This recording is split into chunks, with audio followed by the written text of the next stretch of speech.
Leicester City 1, Tottenham Hotspur 1. That was the full-time score tonight at the King Power. I feel deflated after that. Not going to lie to you guys, I feel really deflated, gutted, to be honest. First game of the season, and we're the big story. We're the team out of the top sides in the league who don't get the win quite comfortably, and we should have. We should have. The game should have been out of sight, and the game should have been put to bed by half time. We should have went in at half time 3 or 4 up, because that first half was close to perfect for Spurs. It was absolutely brilliant. Every single player doing their job apart from a couple. Some really good football on display. Just not clinical enough. A lovely goal, brilliant ball put in by James Maddison and headed on by Pedro Porro into the back of the onion bag. But good chance after good chance after good chance and good bit of play after good bit of play.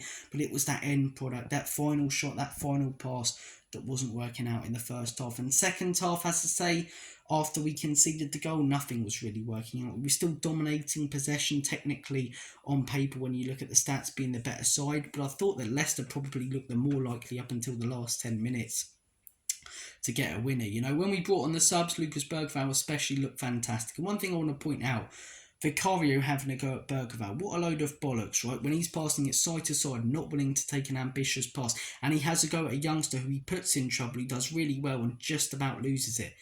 You don't have a go at your youngsters, especially when you're the one who put them in trouble, and especially when he, has come on and is actually playing fairly well in a game where there's loads of pressure on him to, do something because it's 1-1. But as I say, that's me nitpicking about different things that are pretty irrelevant in all honesty. But yeah, a real game of two halves. First half brilliant from Spurs. Second half after we conceded, pygmy hippo shite. It weren't great whatsoever. Last 10 minutes, as I say, we look like potentially scoring, but it's just deflating, innit? Everyone else gets the job done comfortably, and we were so on the road to doing that. We should have done that. 3 or 4-0 at half time it should have been, because the football in the first half was brilliant. It really, really was. But second half, as I say, just didn't work out. We've got Everton at home next weekend. That's a game that we should be winning all day long. I will not necessarily make exceptions, but I won't be going mad about this result like I would be if we drew 1-1 with Leicester in the middle of the season. Yes, as I say, they've only got one striker and he's not even fit in Jamie Vardy, who scored. Yes, they've just come up, had a crap pre-season. Yes, Stevie Cooper's not the best of managers, but they are at home first game of the season. It's a game that we dominated. Next weekend, no excuses. 100% need the 3 points. It's an Everton team that got battered in their first game of the season, 3-0 at home. We need to win that all day. And not only do we need to win that to get some confidence and momentum and points on the board, we need to win that because we've got Newcastle away after, and that is no easy game whatsoever. Following that up with Arsenal at home, the North London derby, will it be competitive? I think we've probably got a better squad on paper this season compared to the last, but Arsenal probably have a better squad with the additions of Moreno and Calafiori, so that's not going to be easy whatsoever. We need the win next weekend. In terms of player performances that I'm going to pick out, good player performances, I thought James Maddison, up until we conceded and then for 10 minutes he was pretty poor, I thought James Maddison was really, really good. I thought he was really, really good first half. Ivan Needle for that pass, good ball after good ball. Every time he got it dropping deep, he would switch it, free up some space for our attacking players. He looked really, really good in that first half. I mean, he didn't know what day it was when we conceded for those 10 minutes after, but for a majority of the game, I thought he looked solid. Pedro Porro, another one, got the goal, right place at the right time, getting into the box. He played really well in my opinion. Mickey van der Ven, Christian Romero, always fairly solid, and, they were again today. And I think that Bentancur, up until that injury, was doing really well. Real shame about that, innit? Real shame. Hopefully, as I say, because it looked like he got knocked out like Francis Ngannou against Anthony Joshua. So hopefully, fingers crossed, as I say, he's back for the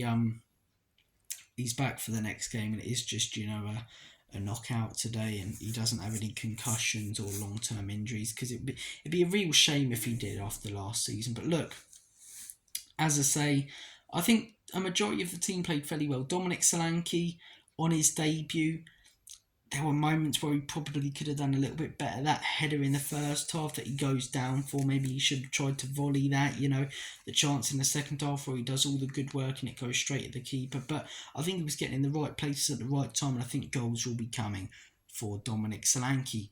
there were a few poor performances. Heung-min Son, I had a massive debate probably around 15 games into last season with Haz, and I was saying that Heung-min Son, is a top player. The stats speak for themselves, and he was saying that Heung-min Son was finished. And as time's gone on, and at the end of last season, I realised he was probably right. Not necessarily completely shit as a player, but he's finished being the player that he was. And some of our fan base are far too sentimental about Son. We remember all the ridiculously good times, but let's not beat around the bush. The last 2 seasons and in today's game, he's not been great. He's not been great. He got goals. He started well for those first 10 games, but those were really the only good 10 games that he had last season. At the end of the season, he couldn't buy a goal to save his life, and just the little things, He always used to have that burst of pace, Heung-min Son, to take on his man and curl it into the top corner. He's still capable of curling it into the top corner if he gets into that position. But he doesn't, because he doesn't seem to want to take on his man. Every time there's a one-on-one opportunity, he slows it down and passes it back or passes it to someone else, Either he's lost some confidence in his play or he just can't do that anymore. He won't be dropped. He'll be a Spurs player up until he's probably 38 because of the Korean fan base that he brings over, the Asian fan base, all the merchandise sales and profit that makes the club, as I say, and, in general, just promotion for Spurs. But is he the same player that he was years ago? I personally think not, in my opinion. I personally think not. And would have he been that player if Harry Kane wasn't there giving him that service? That's a question for another day. I mean, he was that player, so we're being hypothetical. He was, incredible for 5 to 6 years for Spurs. But last couple, not been up to it, man. Not been up to it. Destiny Udogie, a player who I really like, have a lot of confidence in. Rubbish today. Stupid things, with players for Leicester have their back to goal. He's fouling them for no reason. He's giving it away and taking far too many touches on the ball for no reason when he doesn't need to.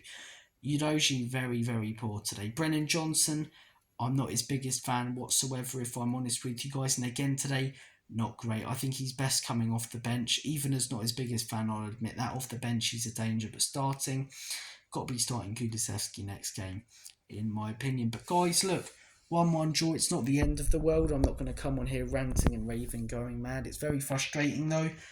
It's frustrating that we didn't get the win. It's frustrating that we started so well and couldn't reciprocate in the second half. But having said that, as I say, we beat Everton. It's 4 points and it is first game of the season. You can't really judge much on first game of the season, but there are definitely still holes from last season. Definitely still massive issues that need to be cleaned up at Spurs. But I think we already knew that. See what happens in the transfer window the next few weeks. Hopefully some more activity. Odobert should be fit for the next game, so hopefully we see him. And yeah, that's about it. Guys, it's a frustrating one tonight. Positives to take, in my opinion. It's not all negative, but the second half, quite poor in all honesty. And the result against a team like Leicester, no disrespect, with the crisis that they came into this game with, isn't great. But again, away from home, Everton at home, if we lose that one, if we drop points in that one, I don't care about performance. I don't give a monkeys about performance. Then we start to get worried. Then we start to rant. But as I say, first game of the season, I'm not going to get worried. I'm not going to rant and rave. So, guys, comment your thoughts down below on the game. Take care of yourselves. Have a smashing evening. And as always, come on you Spurs. Enoch can leave you out in Big Ange.